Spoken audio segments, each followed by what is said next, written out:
આપણે સર્વભાવની જે વાત કરી કે વ્રજ ભક્તોનો ભાવ, આની જગ્યાએ આપણે એ તો સેવાની વાત થઈ, પણ આપણી જે જીવનની દિનચર્યા છે એમાં પ્રભુનું આપણે સર્વભાવ એટલે કે દુઃખ પાપ હાનિ જ્યારે થાય એમાં પ્રભુ આપણી સાથે કયા ભાવથી એ શું કરવા માંગે છે તેના થર્મોમીટર કેવી, એમાં આપણે પ્રેક્ટિકલ કેવી રીતે જવું એમાં આપણે એને સમજી શકીએ. અરે મહાપ્રભુજી વિવેક દરિયાશ્રયમાં આપણને બતાવેલું જ છે કે દુઃખાનૌ તથા પાપે ભયે કામાજ પૂર્ણે ભક્તદ્રોહે ભક્તિ ભાવે ભક્તિષ્ઠાતિ ક્રમે કૃતે અશક્ય વા શક્ય વા સૌતા શરણમ મરી અહંકાર કૃતે ચૈવ પોષ્ય પોષણ રક્ષણે પુષ્યાતિ કમને ચૈવ તથાંતે વા સતિક્રમે અલૌકિક મન સિદ્ધૌ સર્વાતે શરણમ હરી. આમાં આ બધી બાબતો આવી ગઈ. આના જેવી બીજી જેટલી પણ બાબતો હોય બધા સર્વથા શરણમ હરી. પહેલી વસ્તુ તો એ છે. આ બધી બાબતો આવી ગઈ, એનાથી બીજી જગ્યાએ લગાડવી હોય પાપ હાનિ સુખ દુઃખ જે કાંઈ પણ હોય આ બધા મહાપ્રભુજીએ પહેલાં સેમ્પલિંગ આપેલું છે કે ભાઈ આના આટલા જ ભાવ નહીં, પણ આની જેવા જે કંઈ પણ પરિસ્થિતિઓ જીવનમાં ઉત્પન્ન થતી હોય એમાં હે પ્રભુ હું આપની શરણમાં છું. અને બીજી રીતે જોઈએ તો વિવેકસ્તુ હરિ સર્વમ નિજેચ્છા તક કરી છે, બધું પ્રભુની ઈચ્છાથી થઈ રહ્યું છે. આખી સૃષ્ટિ ભગવાનની ઈચ્છાથી છે, તો આ કંઈ જે કાંઈ છે એમાં કંઈ ભગવદ ઈચ્છા જ વિવેકસ્તુ હરિ સર્વમ નિજેચ્છા તક કરી છે એવો આપણો શરણાગતિનો ભાવ છે. અને લીલા ભાવની વાત કરીએ તો તથૈવ તસ્ય લીલેતિ મત્વા, ભગવાનની આ કોઈક લીલા છે.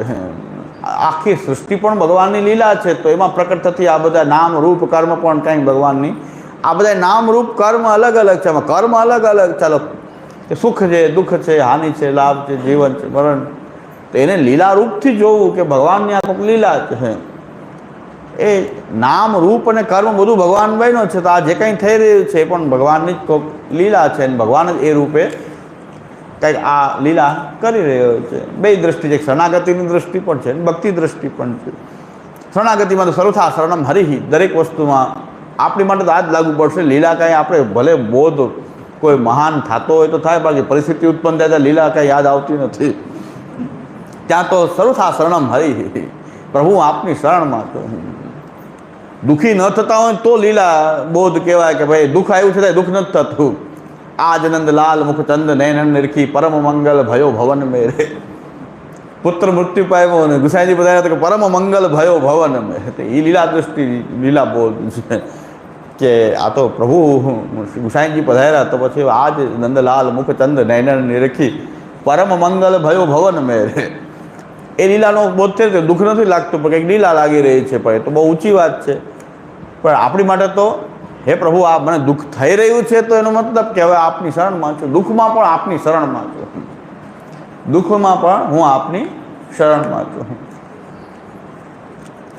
હરિરાયજી કહે છે ને આજના બધા ભક્તો એવા જ હોય છે કે દુઃખીના દાડિયા થઈ ગયા.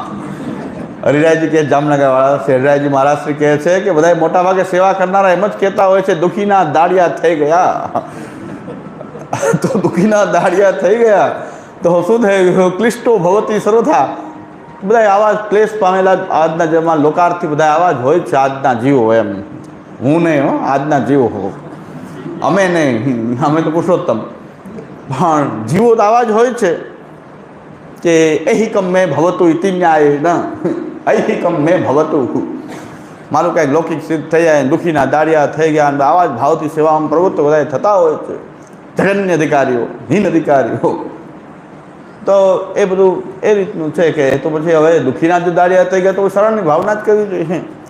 પણ લીલા બોધ થતો હોય તો આનંદ જ હોય ને, તો ભગવાનની લીલાનું દર્શન થતું હોય કે આ કંઈક ભગવાનની લીલા થઈ રહી છે. નામ રૂપ કર્મ બધું ભગવાન જ છે, તો આ લીલા જ છે પ્રભુની કાંઈ કાંઈ. એટલે આ પ્રશ્ન પણ છે કે કણ કણમાં 10 વિધ લીલા કેમ? શ્રી મહાપ્રભુજી કહે છે કે ભગવાન આખો સર્વવ્યાપક પરમાત્મા છે, તો કણ કણ જે છે એ પરમાત્મા રૂપ, એ કણ કણમાં એ ભગવાનનું એ રૂપ અવસ્થિત છે બ્રહ્માત્મક.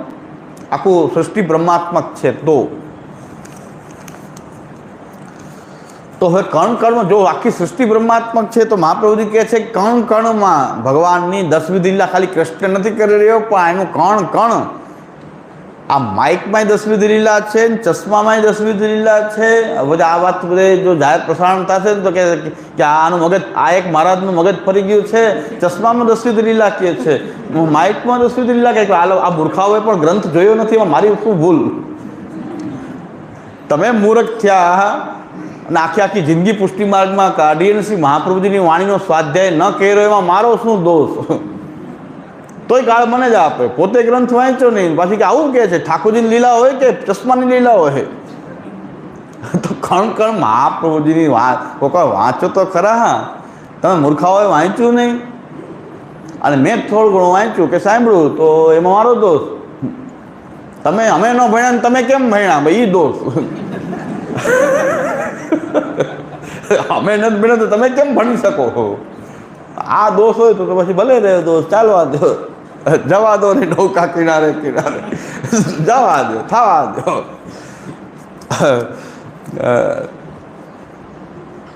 હમણાં નહોતો સાંજના કોઈ પ્રશ્ન કહેતો હતો કે મન છે ને ભટકે છે, ભટકવા દો. મન નહીં ભટકે તો બીજું કોણ ભટકે? થોડીક વાર ભટકીને પાછું આવી જાય છે તો બહુ સારી વાત. ન જ આવતું હોય ને ભટકા જ કરતો હોય તો કાંઈક ઉપાય કરવો પડે, તો કાંઈક ઉપચાર કરવો પડે. બાકી ભટકીને જો પાછી આવી જતો હોય થોડીક વારમાં તો ભટકવા દો. કે ભટકીને પાછું આવી જાય છે ને કે ભાઈ સેવાસ્પણમાં લાગી જાય છે તો મન તો છે ભટકશે તો ખરું ને, બીજું શું કહે? મન તો છે તો ભટકે તો ખબર તો પડે કે આપણને મન છે, ને કે તો ખબર જ ન પડે ભટકે નહીં તો કે મન અંદર છે કે નહીં, હું જીવું જ કે નહીં. આપણે ખબર જ ન પડે કે આપણે જીવીએ છીએ કે નથી જીવતું. જેમ જોક્સવાળા કહે છે કે સવારે અવસાનંદ જોયે કે હું છું કે નહીં, અવસાનંદ નામ નથી એવું પાછું જાય. એક આળસુ એવો કે કાંઈ કામ ન કરે પણ એને એમ થાય કે આળસુમાં પડ્યા જ પડ્યા રહે તો જીવું છું કે મરું છું એ ખબર ન પડે ને, કાંઈ કામ જ ન કરે તો જીવીએ છીએ કે મરી ગયા. પોતાને સંશય થઈ ગયો કે હું જીવું છું કે મરી ગયો, તો રોજ સવારે ઉઠી અને છાપામાં અવસાનંદ જોઈ લે કે મારું નામ નથી આવ્યું પાછું જાય. એટલે મન હોય તો ખબર પડે, અવસાનનો ન જોવું પડે કે મન છે ભટકે એટલે જીવીએ છીએ. ભટકવા જો, થોડીક વાર ભટકે ને ભટકવા જો, પાછું આવી જાય તો કાંઈ નકર તો એમ થાય કે જીવીએ કે નથી, મન નથી તો ભટકતું નથી, કાંઈ થતું નથી, તો હવે જીવીએ છીએ કે નથી જીવતા? તો અવસાનંદમાં નામ આવી ગયું કે નથી આવ્યું?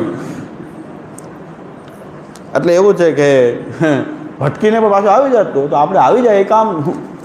મન છે તો ભટકવાનું તો છે, જ્યાં સુધી માનસીસા પરામતા નહીં થાય ત્યાં સુધી ભટકશે તો ખરું. પણ સેવા સ્મરણનો એવો આપણે અભ્યાસ કરવો જોઈએ, સેવા સ્મરણનો, કે ભટકીને પણ પાછું ભટકે ત્યારે પણ એમ થઈ જવું જોઈએ શ્રી કૃષ્ણ શરણમ, શ્રી કૃષ્ણ શરણમ, શ્રી કૃષ્ણ શરણમ. ભટકે તો આપણે તરત જ શ્રી કૃષ્ણ શરણમ, શ્રી કૃષ્ણ શરણમ. ભટકે ત્યારે પણ યાદ આવી જાય કે ભટકી રહ્યું છે મન, તો શ્રી કૃષ્ણ શરણમ, શ્રી કૃષ્ણ શરણમ. બીજું કાંઈ ન થાય તો શ્રી કૃષ્ણ શરણમ. એટલે કણકણમાં 10 વિધ લીલા, આ બહુ સુંદર પ્રશ્ન છે કે આપણને લીલા દ્રષ્ટિ જો આવી થઈ જાય તો આપણને કોઈ વસ્તુમાં, સર્વમાં લીલા જ ચાલી રહી છે, કણ કણમાં એ ભગવાનની એ લીલા ચાલી રહી છે. તો કેવી રીતે? તો સર્ગ, વિસર્ગ, સ્થાન, પોષણ, ઉતિ, મન્વંતર, ઈશાનુકથા, નિરોધ, મુક્તિ અને આશ્રય, આ પ્રકારની 10 વિધ લીલા જે છે ભગવાનની લીલા છે. આ સૃષ્ટિના ઉત્પન્ન કરનારા જે તત્વો જે છે એની ઉત્પત્તિ, એને સર્ગ કહેવાય છે. સર્ગ એટલે કે જેમાંથી સૃષ્ટિ પ્રકટ થવાની છે એના મૂળભૂત તત્વોની ઉત્પત્તિ, રો મટીરિયલ. કોઈ પણ વસ્તુ ઉત્પન્ન થાય એનું રો મટીરિયલ પહેલાં પ્રકટ થાય. ઘડો ઉત્પન્ન થાય તો માટી પહેલાં હોય.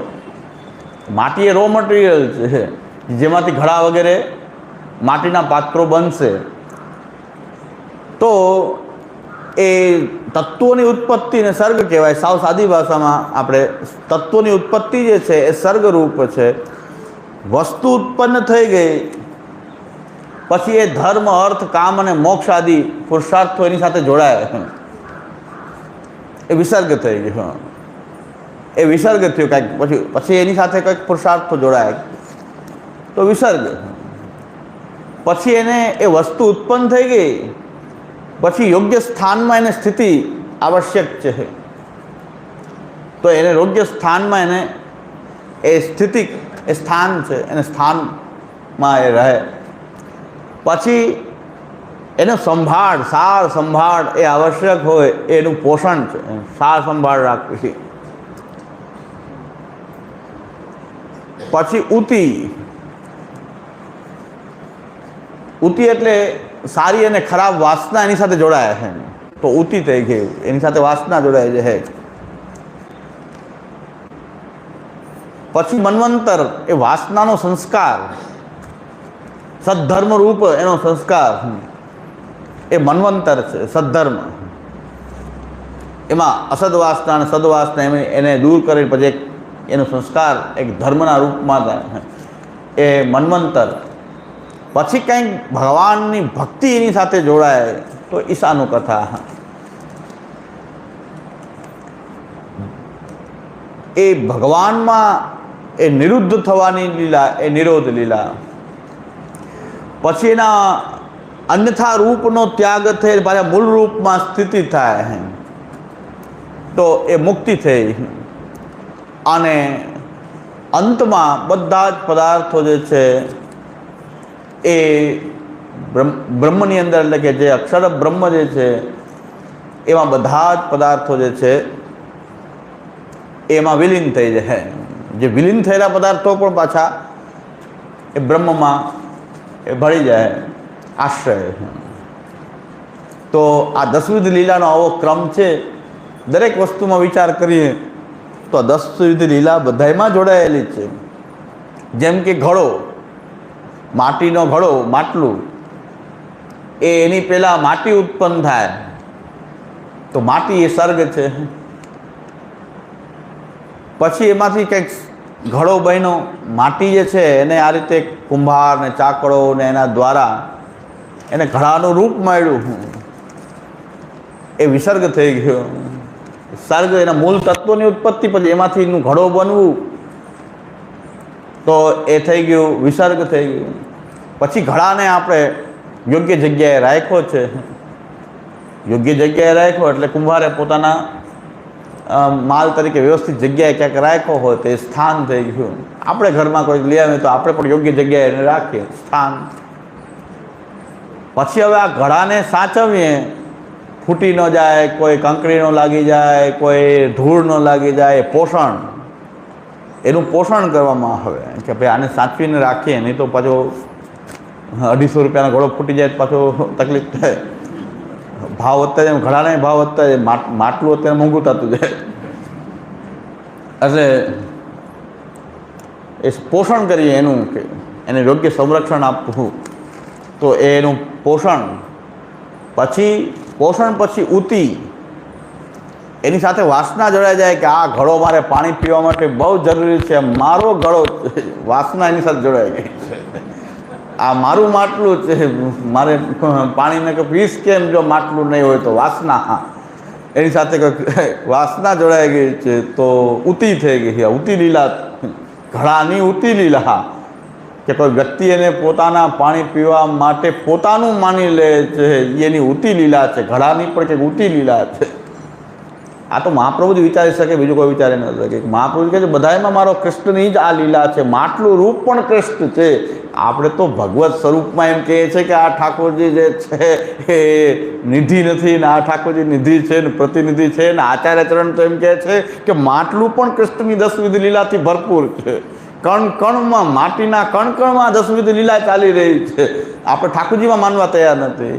બાલક પુષ્ટ કરે તો ઠાકોરજીમાં કંઈક ઠાકોરજી થાય, બાલક પુષ્ટ કરે તો થાય, ત્યાં સુધી ઠાકોરજી ના કહેવાય.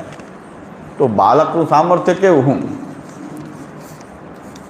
આજે જ મને એક વૈષ્ણવે કીધું કે અમારા ઠાકોરજી પર દ્રષ્ટિ કરો તો અમારા ઠાકોરજીમાં પ્રાણ આવી જાય. મેં કીધું મારા પ્રાણનો ધડો નથી ને હું પ્રાણ ઠાકોરજીમાં કેમ નાખું છું? મેં કીધું એમાં છે એટલે અહીંયા છે. ઠાકોરજીમાં પ્રાણ પૂરેપૂરા રહેલા છે એટલે અંશાત્મક અહીં પ્રાણ ધબકી રહ્યા છે. આ ઊંધું બોલોમાં ઠાકોરજી જે છે તો પ્રાણ આવી જાય. આપ દ્રષ્ટિ કરો, મેં અમારી દ્રષ્ટિમાં એવું શું છે કે ઠાકોરજી પ્રાણ આવી જાય. તો આ બધી અંધશ્રદ્ધાઓ જે એવી લે છે કે પ્રભુ તો સર્વ રીતે સર્વ જગ્યાએ 10 લીલા રહેલી છે પ્રભુની, મહાપ્રભુજીના મતે તો કણ કણમાં રહેલી છે, કણ કણમાં આ કૃષ્ણ લીલા છે, દસવિધ લીલા છે. શ્રી મહાપ્રભુજી તો બધી જગ્યાએ માટલામાં પણ એમ ઠાકોરજીની લીલા દેખાય છે, આમ બધે દેખાય છે.